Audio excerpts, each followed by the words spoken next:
खुशी बा दिल के कयाइल बा कोई हजार के। जय भीम जय भीम जय भीम जय भीम। अरे जुटल लोग जवार के बड़े बावे चमर सरकार के। अरे जुटल लोग जवार के बड़े बावे चमर सरकार के। अरे जुटल लोग जवार के बड़े बावे चमर सरकार के।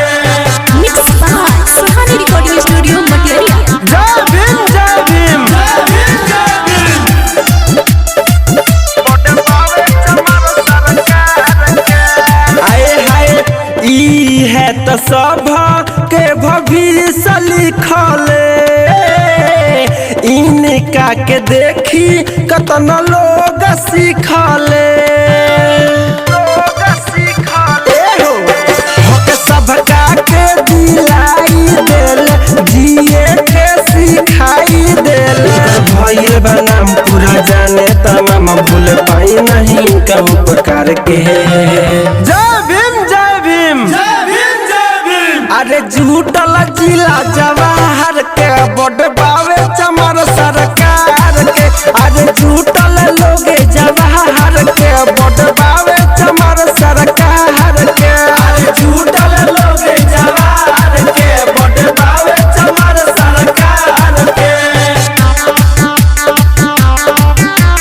जय भीम जय भीम जय भीम जय भीम।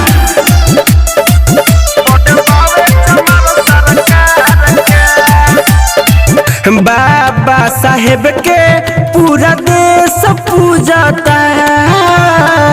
उनके ही नाम के पूरा नारा गुजता।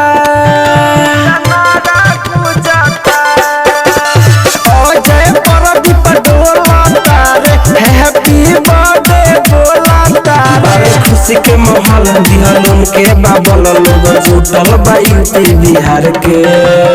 जय भीम जय भीम जय भीम जय भीम। लोग जुटल जिला जवार के बड़े बावे चमर सरकार के।